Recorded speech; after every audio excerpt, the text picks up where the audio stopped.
call me Mystic Mike because I predict these things. Chase Hooper takes on Alexander Hernandez this Saturday at UFC 319. And this is a good fight. You know, Chase Hooper taking on Alexander Hernandez. His last fight was against Jim Miller. Before that, Clay Guida, Vyacheslav Borz, kind of fighting some older guys. You know, he did fight Jordan Levitt back in the day. Got the finish there. Got beat up by Steve Garcia, but Steve Garcia is an absolute dog. We know how good he is now. So taking on Alexander Hernandez, who's been kind of squeaking out some wins over Kurt Hollabaugh, Austin Hubbard, lost to Damon Jackson, Bill Algeo got a win over Jim Miller. So he's been kind of 50-50 in his career. As of late, he's 4-4 since 2021. So curious to see how this one plays out. Alexander Hernandez, you know, he's good. He's got a lot of experience, athletic, very well-rounded, taking on Chase Hooper, who's on an absolute run right now. 5-fight winning streak, only 25 years old. So I'm excited for this one. So Chase Hooper, like I said, 25. He's 6'1" with a 74-inch reach, 16-3-1. Ever-evolving stand-up.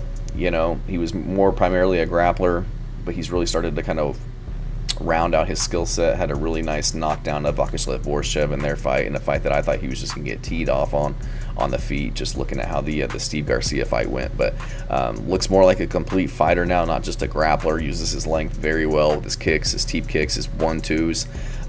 Great 1-2 to cover the distance, kind of looks to crash in with it. Uses it to set up his shots. Very young, high-level black belt, was getting the better of the grappling against Jim Miller, who's been a black belt for years.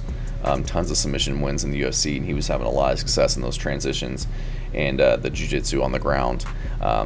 Great jiu-jitsu off the ground, great transitions, very dangerous submission artist with his length and abilities on the ground. So Alexander Hernandez, 32, 5'9", with a 72-inch reach, and he's 16-8. So like I said earlier, he's athletic, he's explosive, decent kicks, good left hook. You know, he's got long arms, got pretty good reach for only being 5'9". He's still going to be giving up 2 inches in reach to Hooper and giving up 4 inches in height. But, you know, he's kind of undersized for 155 in my opinion.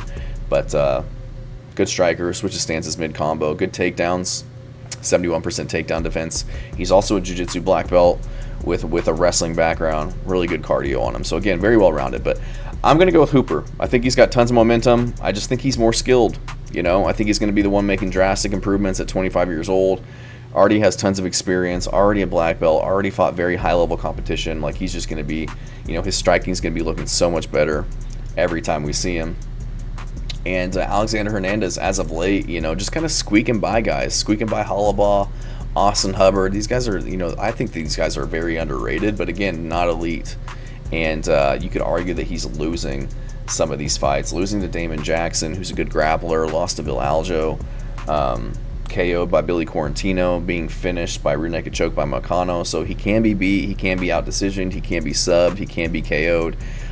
They're both jiu-jitsu black belts, but Hernandez uses his more kind of defensively to stay safe, to negate positions on the ground, to you know, keep it on the feet where he wants to kind of pick at guys and use his striking. Whereas Hooper is he's extremely offensive on the ground. I think he's the better grappler. He's always looking for finishes. He seems to always be able to get the better of the transitions and the more dominant positions. And he looked really good against who was it? Jim Miller. He looked really good against jiu-jitsu black belt Jim Miller in his last fight. I feel like people thought that he was just going to kind of steamroll Jim Miller just by how he looked in his previous fights, getting finishes and just kind of running through Clay Guida, but Jim Miller's much better than Clay Guida. But he did win that fight pretty convincingly, using his length on the feet, getting good takedowns, out-grappling Jim Miller at times.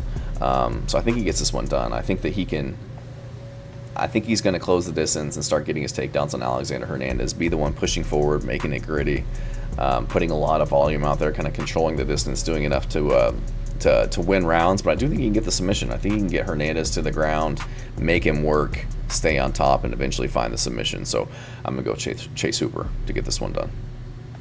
Thanks.